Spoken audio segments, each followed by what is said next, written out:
Assalamu alaikum and peace be with you. This is Imam Malik Mujahid and welcome to Muslim Network TV. You can always watch us on Galaxy 19 satellite, Amazon Fire TV, and Roku, and also on our website, muslimnetwork.tv, YouTube, and Facebook pages. Pretty soon we'll be on Apple TV as well. Um, it is an amazing time. Is the world changing or is it staying the same? Last week, a 75-year-old fragile man in Buffalo, New York, was talking when police shoved him on the sidewalk and he lay bleeding from his head. And you can see on the video him bleeding, blood dropping from his head. And police officer, you can see they passing by. He's identified as Martin Gugino. He's a longtime peace activist, a pacifist. He actually stands for other pacifists. He made recently a series of video statements about the sentencing of King Bay Plowshare 7 activist who entered a major nuclear weapons facility on March 4, 2018, on the 50th anniversary of Dr. Luther King's assassination, to non-violently, symbolically disarm the weapons there. He was a peace activist.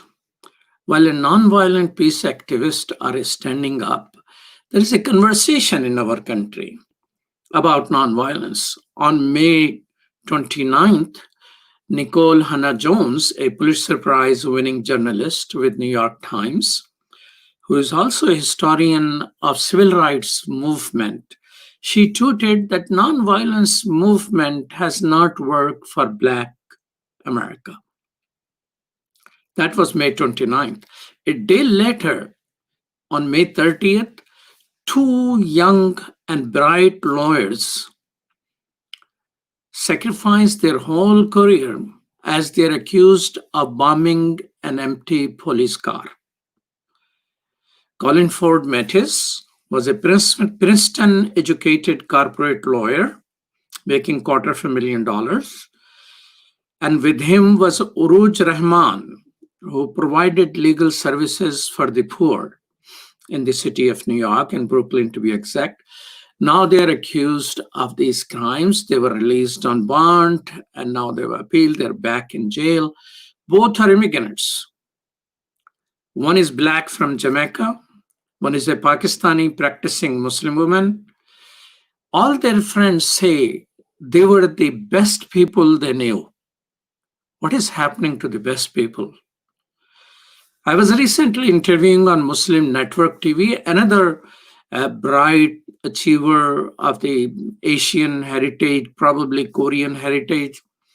And she told us right on Muslim Network TV that rioting on the streets and looting is justifiable.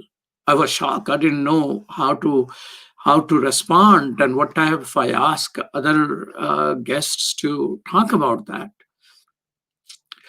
So I was wondering if the non-Blacks who are as active in Black Lives Matter movement and Black liberation movement as Blacks themselves, is enough leading people towards violence. Why so much of America believes that nonviolence is not working? To discuss that, we have a very nonviolent anti-war writer and activist, David Swanson. David, welcome to Muslim Network TV. Thank you. Great to be here. David Swanson is an anti-war and peace activist who was nominated for the Nobel Peace Prize for his efforts. He is current executive director of World Beyond War, an internal campaign dedicated to end wars. and the campaign coordinator for Roots Action, a grassroots initiative striving to motivate others to help enact positive change. He has written 2 books, War is a Lie, and When the World Outlawed War, and was awarded the 2018 Peace Prize by the US Peace Memorial Foundation.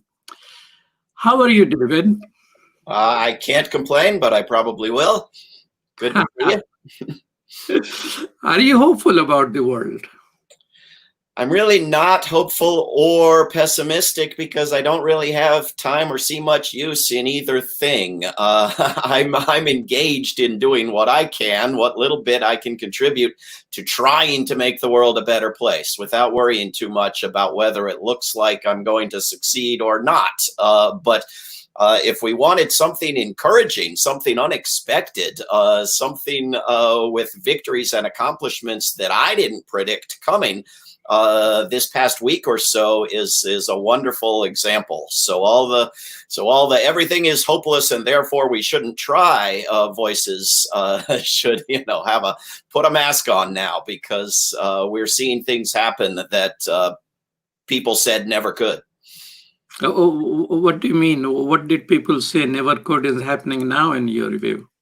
Well, traditionally, the United States has a very low level of activism. As you and I have discussed, there's, pretty much vote or sit down and shut up. These are your choices. Nothing else does any good, right? And yet we have activism, large, crowds active repeatedly, day after day, in dozens and hundreds of places across the United States. Now, admittedly, actions in solidarity, marches about the abuses in the United States in foreign countries that are larger than the ones here. And we ought to be deeply ashamed, as always. Nonetheless, huge amounts of activism in the United States resulting already in bills in Congress with talk about passing them, in complete change of conversation about the police, action by the Minneapolis City Council to begin dismantling the police, almost unheard of, a week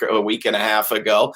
We have seen 4 police officers indicted for murder and aiding and abetting murder of a black man, which is, a rarity in the United States. We've seen apparently that there can be limits on what the New York Times editorial page will defend in the way of its promotion of evil.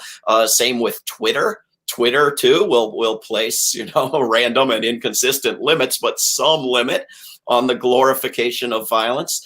We've seen this shift to where it's possible to talk about moving money and resources out of armed policing and into human and environmental needs, which of course those who care about peace in the world and the other 96% of humanity outside of the United States are attempting to build on, and to suggest that we ought not to send armed soldiers and police to abuse people abroad either, and that we ought to move a bit of the massively larger resources out of militarism and into human and environmental needs. But we are seeing this that I didn't predict. I don't know if you predicted this, but this is despite a pandemic and shelter-in-place orders, and a week ago, the idea of violating those directives and going out and protesting was associated with the Republican Party and right-wing racist violence. And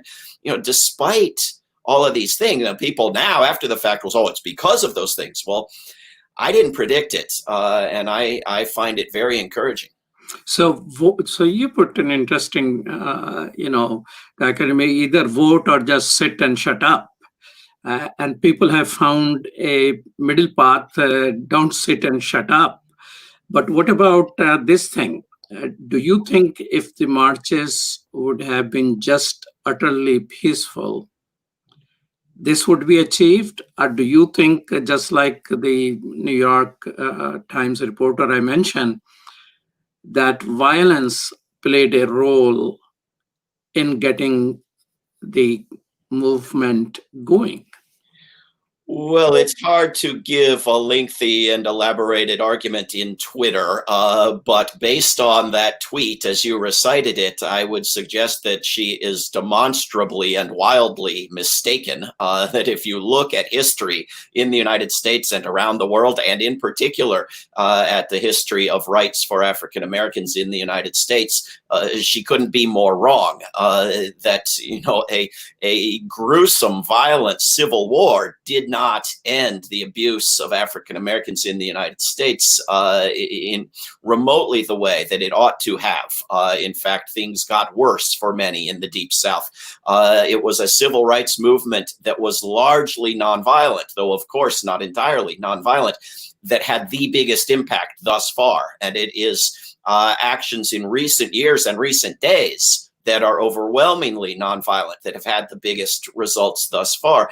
If you look at studies done by people like Erica Chenoweth and Maria Stefan, looking at actions in the past century that have been principally nonviolent or predominantly violent, it's the ones that are nonviolent around the world, actions, campaigns against tyranny and abuse, and even against foreign occupation by militaries, that have been over twice as likely to succeed, not guaranteed in any way, and certainly not involving nonviolence by their opponents, for God's sake. But would you say that, David, that it is not just movement is peaceful, which we are seeing around us, and there is a historical evidence, and you gave the mother of the evidence comparing the Civil War with the civil rights movement. And what brought more results, although one can argue that end of slavery may not have been accomplished without a civil war, but that's a longer discussion. But right now, the violence, it was a peaceful demonstrations, which was met by police violence, which then probably resulted in some of the counter violence. Do you see it that way? Of course I do. And remember, I'll just give you one sentence on this, that most of the world ended slavery or serfdom without bloody civil wars. I think what's remarkable in the past week is the extent to which the major U.S. corporate media have accepted what many of us have been trying to persuade them of for years and years, and that is the extent to which the police and the National Guard and the military instigate the violence, provoke the violence, use undercover individuals to start the violence, and violently attack nonviolent demonstrators and then blame them for it. And I think no two actions are alike. No two movements are identical. It matters what the issue is, what the evidence is. And I think videos are incredibly powerful things, so that when you have a video of the police murdering a black man, it becomes much more difficult. You'll still hear it, but it becomes much more difficult for people to lie about what happened. And it becomes more difficult to make the news story be about the broken windows or the blown up car or the burned police station, because everybody knows darn well what the story is about. They've seen the video. And so there have been millions of nonviolent movements that have been assisted by a little bit of violence. And there have been millions of violent movements, that have been assisted by nonviolence. But the point is that overwhelmingly, a movement needs to be predominantly nonviolent and committed to nonviolence if it's going to bring in lots and lots of people. And movements that bring in lots and lots of people tend to win. And we have seen that tend to probably last longer in their positioning there, in their victory can last longer if it is a nonviolent. Engaging more people, meaning more people are accepting it, as compared to if it is brought up through violence, you control it, and the masses are not with it. That's absolutely right. The evidence from Erica Chenoweth and other studies not only shows that nonviolence is more likely to succeed, and this means nonviolence by you for peace and justice. Of course, there's likely to be violence against you from your opponents. Not only more likely to succeed, but those successes are dramatically longer lasting, almost always, for obvious reasons. You have the people with you in the success. They're with you after the success. There's not the bitter demand for revenge and vengeance and switching back control of the state or the nation that there is with violence. The bitterness coming out of the U.S. Civil War hasn't ended yet. It's part of what we're dealing with today. So we're talking with David Swanson, a partner in the peace and justice and anti-war movement, and you're watching Muslim Network TV. We're on Galaxy 19 satellite, Amazon Fire TV, Roku, and on our website, Muslim Network TV. We'll be right back after these messages.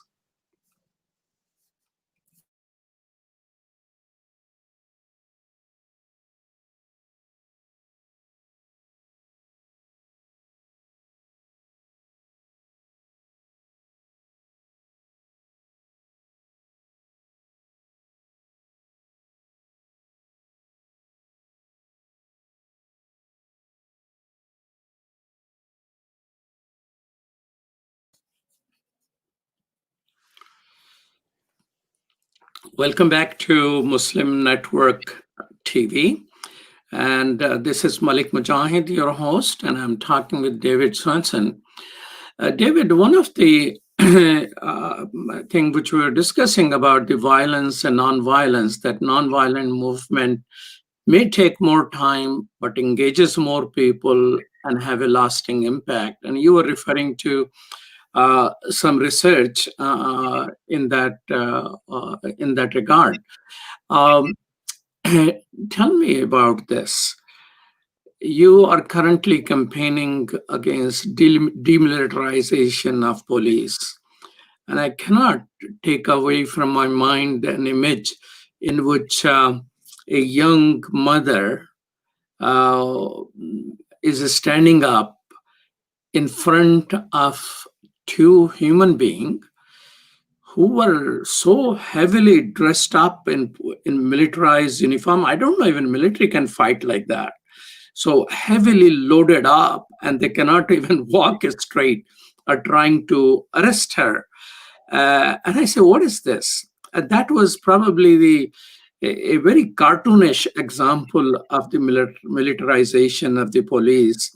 Now, in this episode, in this movement, which is currently around us, we have seen police, there is a protest against police violence, which resulted in murder of an unarmed black man, George Floyd.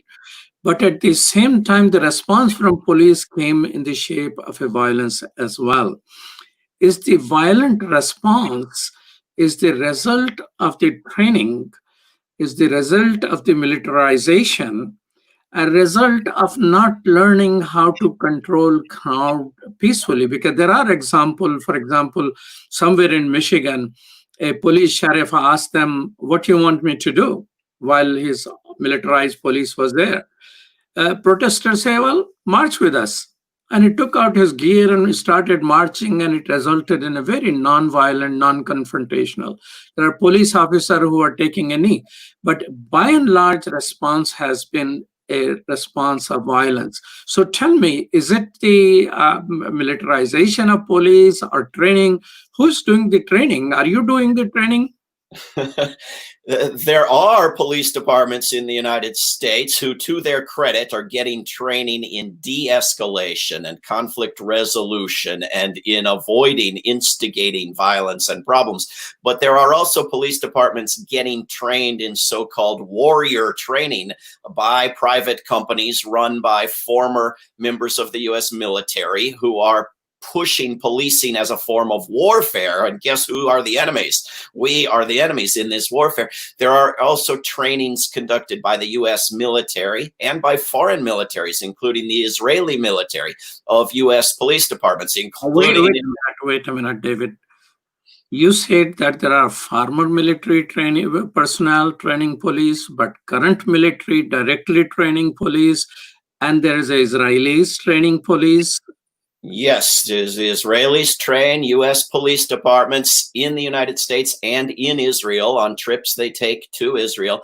And the U.S. military provides military weaponry to police, tanks and mine-resistant vehicles, and all variety of guns and weaponry provided to domestic police forces in the United States by the U.S. military.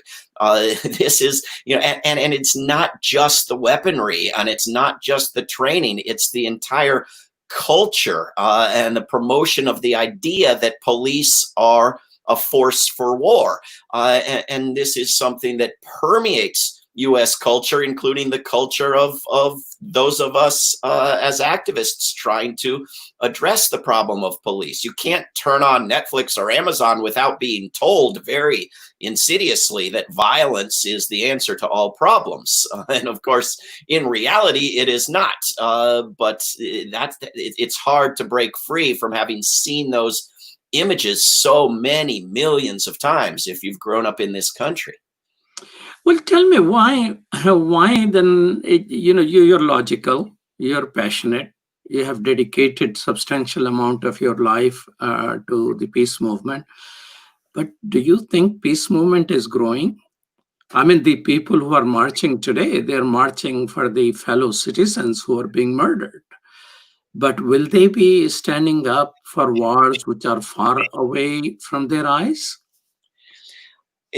This is what many of us have to try to make happen by informing people of the connections, right? This policeman in Minnesota was trained as a policeman in the U.S. Army, as an Army policeman at Fort Benning, Georgia, where they train people to torture and assassinate and instigate coups in Latin America against dark-skinned people. So this was not just. What do you mean by they train people to torture? Isn't torture banned in our country?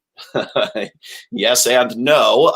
And the School of the Americas, among other institutions of the U.S. government, which used to be down in Panama and lately has been at Fort Benning, Georgia, and has been renamed, but is the same outfit, has long trained people to engage in coups and military and militarized police repression for dictatorships south of the U.S. border. And this happens to be where this police officer learned to be a policeman, as well as in Germany for the U.S. Army. And so it's not just that he had 18 complaints against him that went unaddressed, and he had another job as a security guard where they said he liked to pepper spray the people whenever the crowd was African American.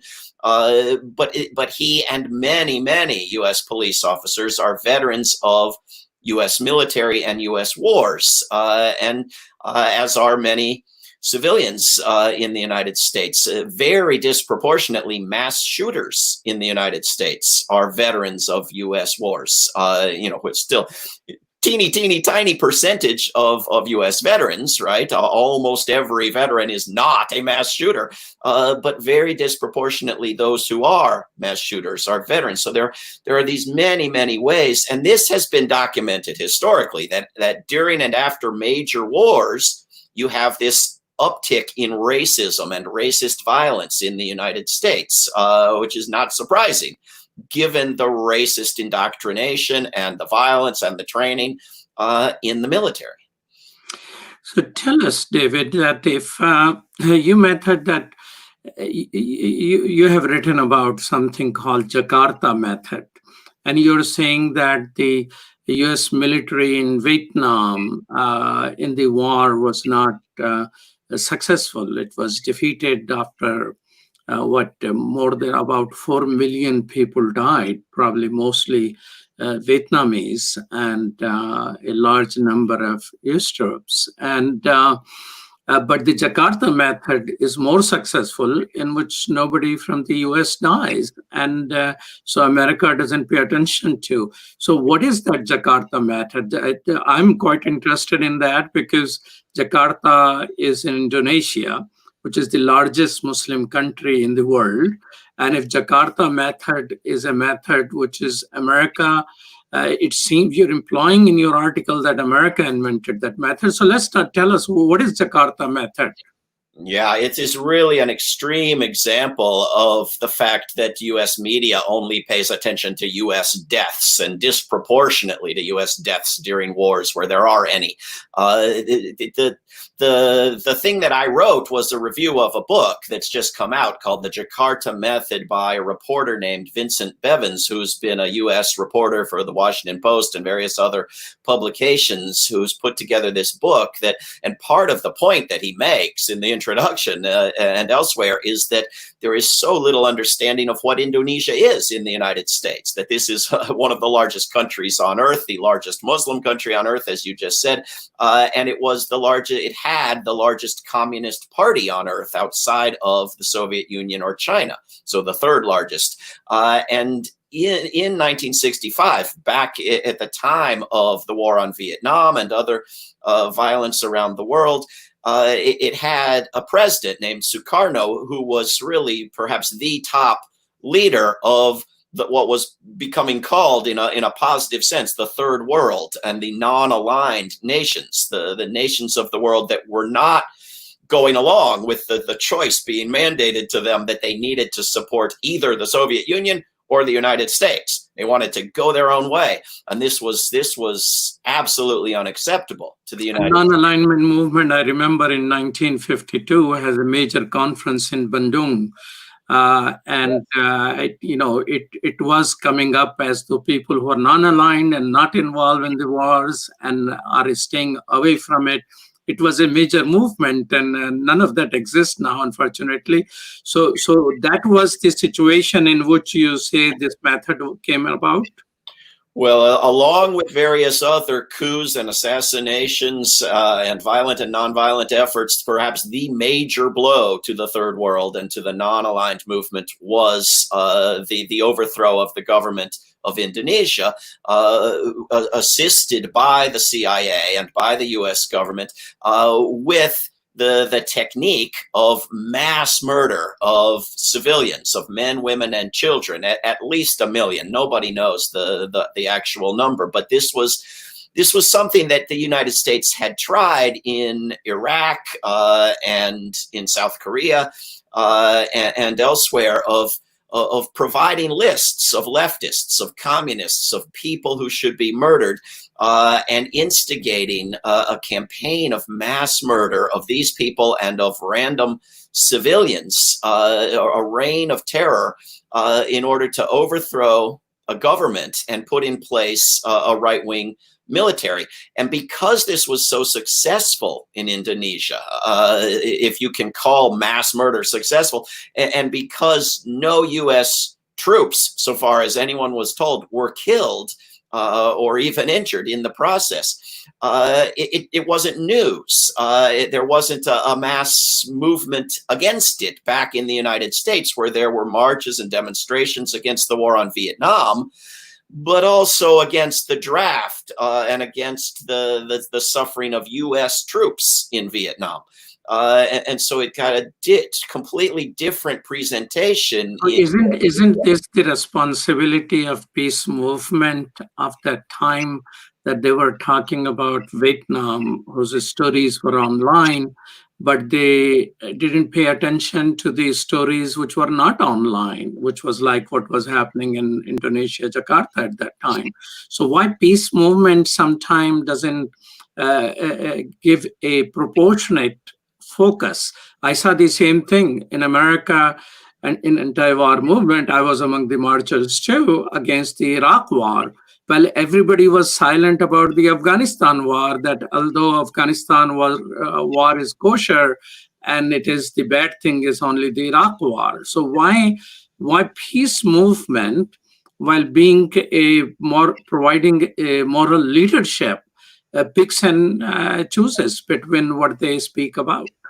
I think often there's the mistake that activists make of making limited strategic demands, like we will get military weapons out of the hands of police and we'll worry about dismantling the police later as a future step, because they think they can get those demands and then carrying over those compromises into rhetoric. So they don't even talk about dismantling the police. And so you see this in taking on wars. If you're going to end the war on Iraq, you focus on ending the war on Iraq, and you talk that way too, and you pretend the war on Afghanistan is a good thing. We have to end the war on Iraq so we have more resources to devote to the better war, the war on Afghanistan. I'm against the dumb wars, as Barack Obama said in Chicago. And so we have this limited focus, and you see it in other ways. The peace movement wants to end drone murders around the world, and doesn't focus as much on police murders in the United States, which outnumber thus far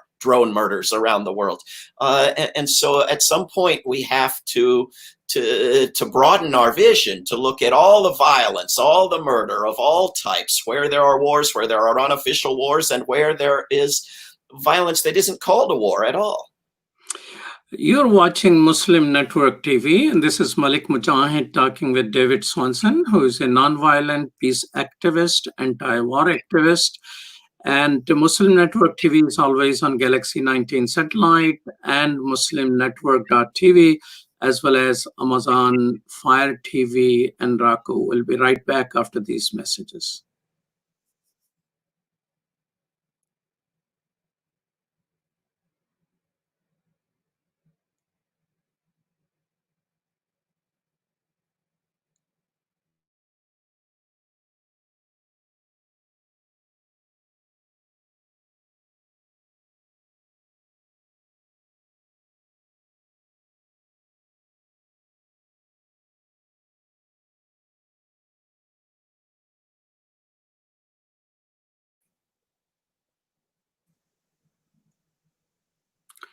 Welcome back to Muslim Network TV, and with me is David Swanson, and we're talking about war and peace and the peace movement.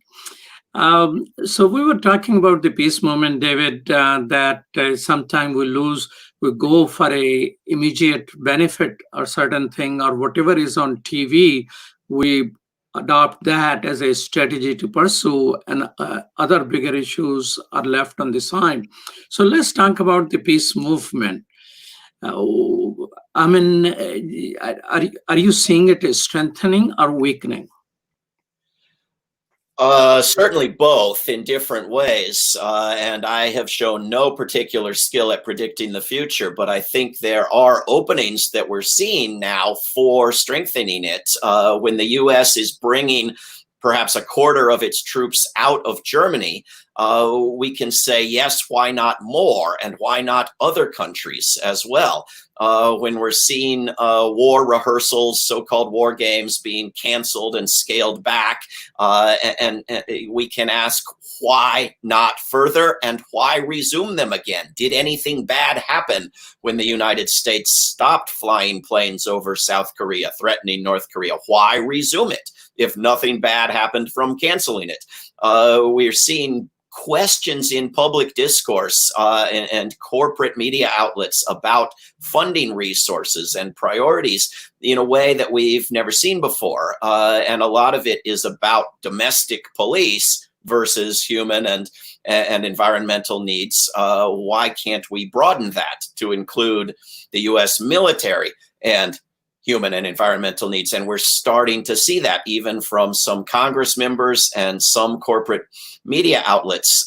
So there are these possibilities for addressing the budget. And so are you willing to give credit to President Trump for getting 25% of military out from Germany and doing a peace talk and signing some accord to withdraw from Afghanistan?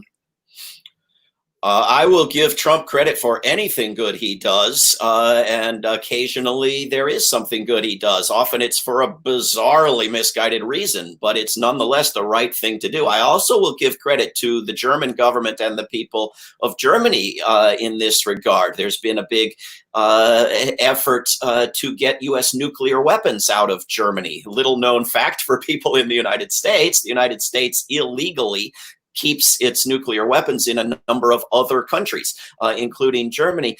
The United States would like to stay in Germany and to pacify the growing anger and resentment among Germans. And so this is something of a step in that regard, and it's the right one. And Trump is to be applauded.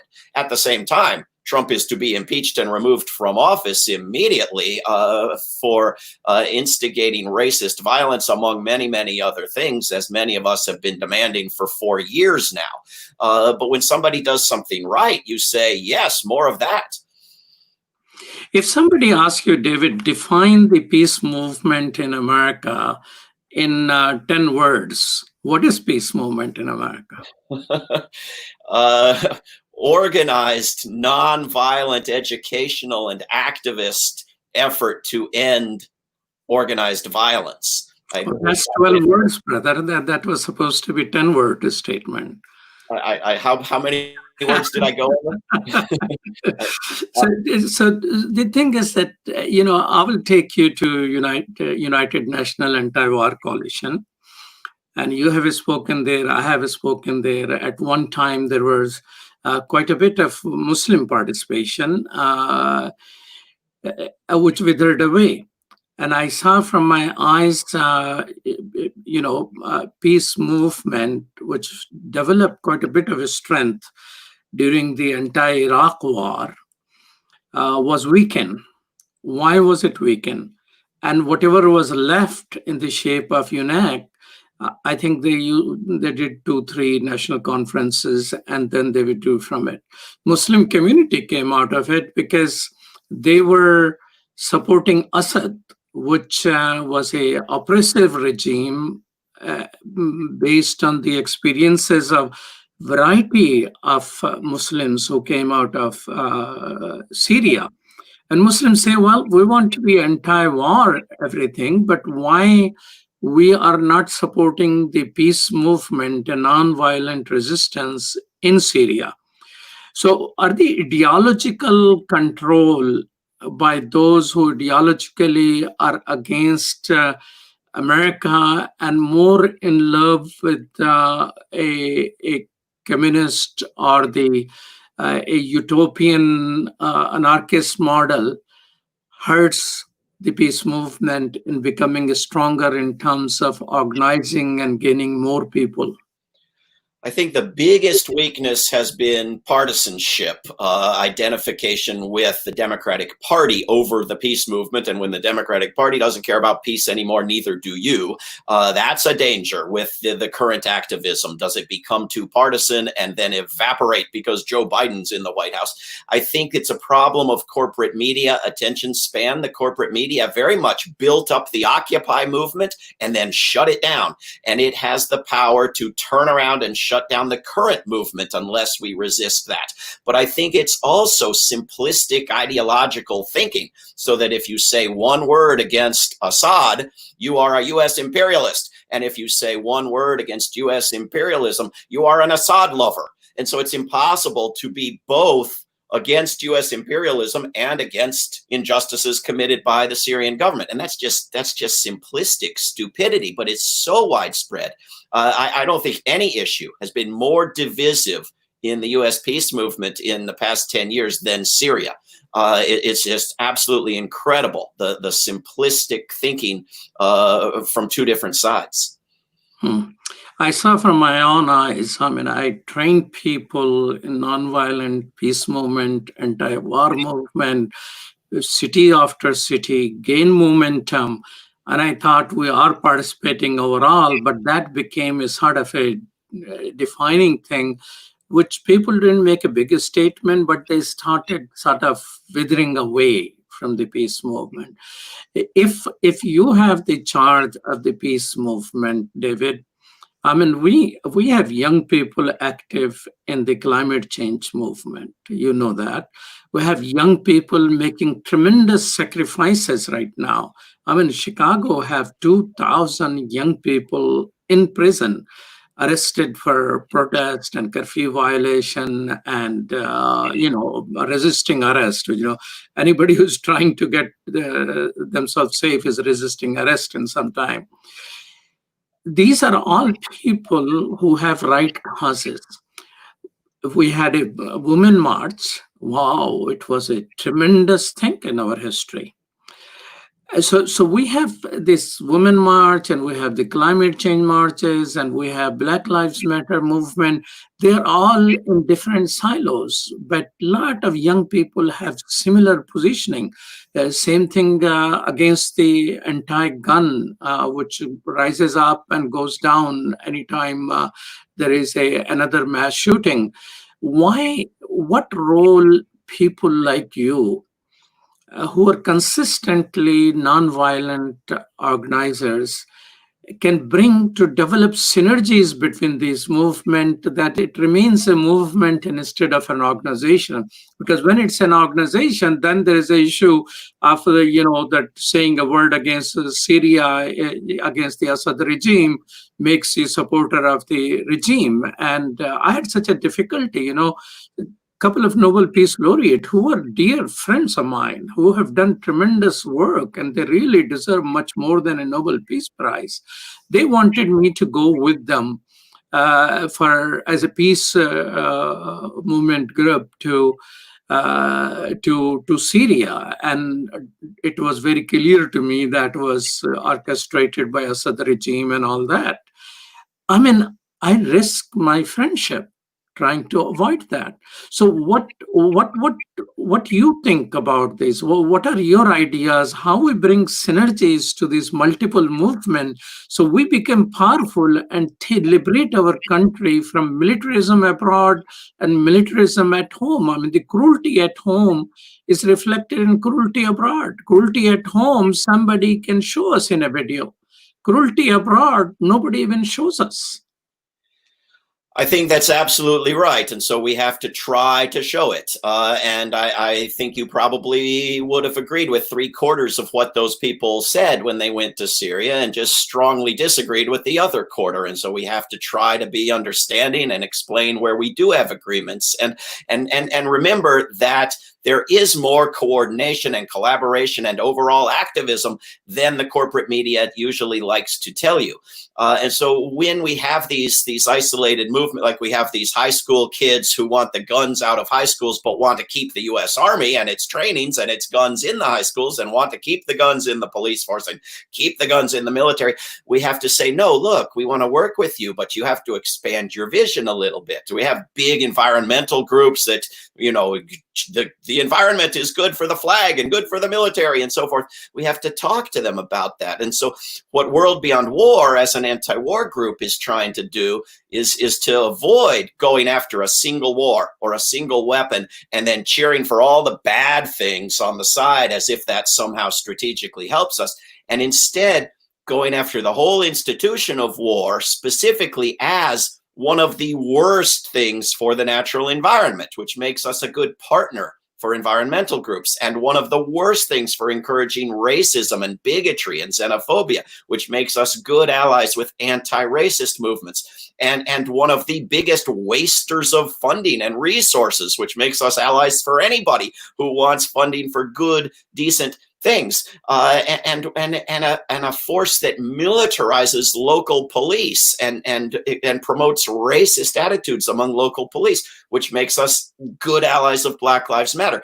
And Black Lives Matter, for example, is one example of a movement that's focused on something other than war and peace, but works together very well and collaborates and makes statements absolutely dead on in opposition to imperialism and war.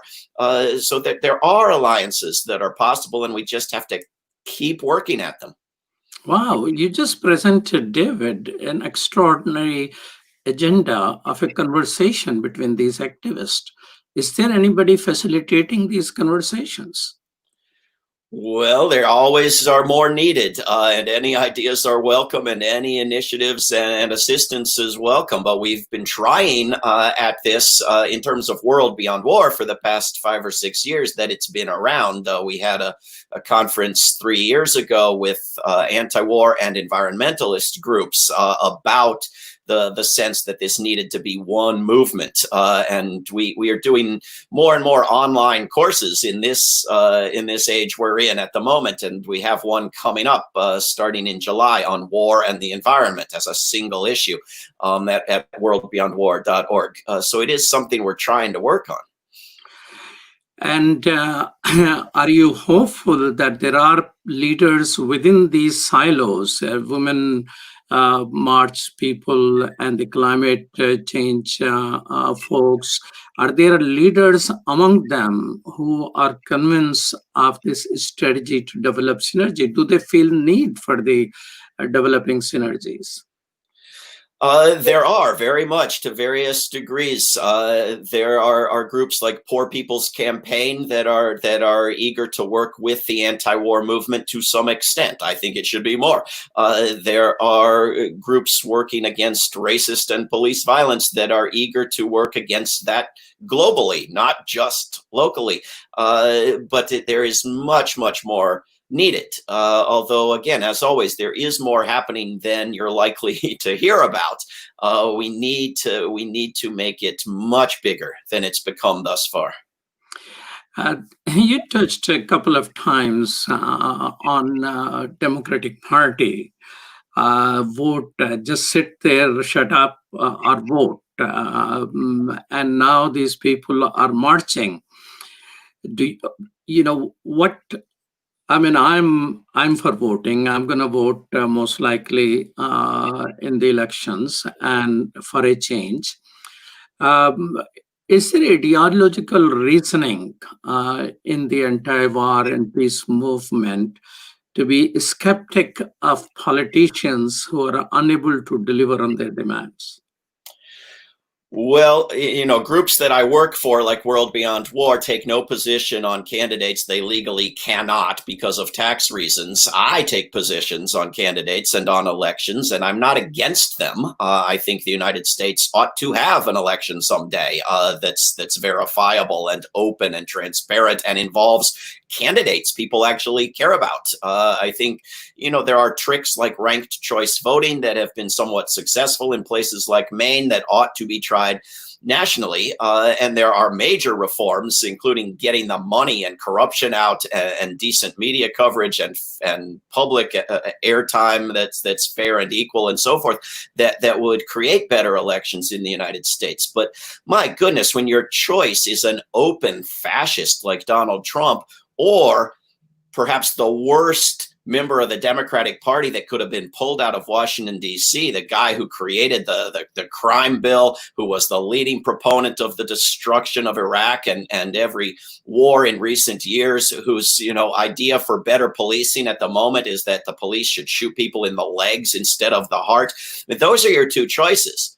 If you can't wake up to at least the possibility that the strategic thing to do is to withhold your vote until there's someone decent to give it to, then I don't know what it's going to take. Because going with the lesser evil while both of them get more evil each time has not thus far put us on a curve upward toward any sort of progress. There are more congressional candidates I like at the moment than in past years. What about voting for a lesser evil while keeping up with the protest and the demonstration and ensuring that they listen to what you are asking for? In theory, that sounds perfect and wise and strategic. In practice, the primary reason I object to lesser evil voting is not the vote. It's what it does to the person who casts the vote, because people who cast votes for lesser evil candidates tend, overwhelmingly, there are exceptions, thank goodness, tend overwhelmingly to become loyalists and supporters of a party and of that candidate, and to cease criticizing them and cease making demands of them, and instead support them against the greater evil and become cheerleaders for their team. That's the main objection I have to lesser evil voting, is lesser evil thinking. Without that, there would be much less to object to. So if people keep up with the protest, keep up with the demand, and while supporting still remain critical, then this is something which you can live with.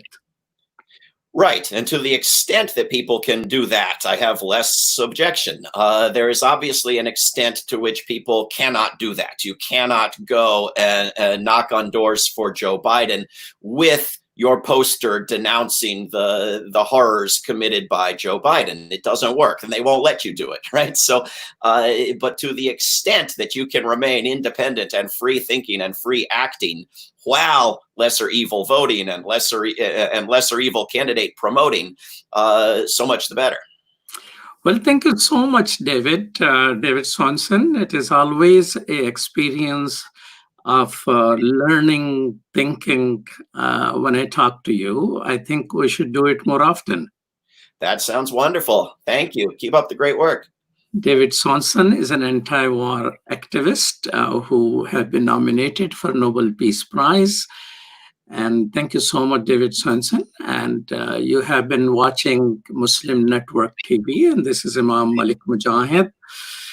We are on Galaxy 19 satellite, as well as on muslimnetwork.tv. We are also on Amazon Fire TV, Roku, on our YouTube pages and Facebook pages. And we are also on Apple. We will be pretty soon on Apple TV as well. And I would like to thank our producer today, first show by producer Zahra Nadeem, and our great intern Sumaya Heather, and our supervising producer Connor Mays. Thank you so much. Peace.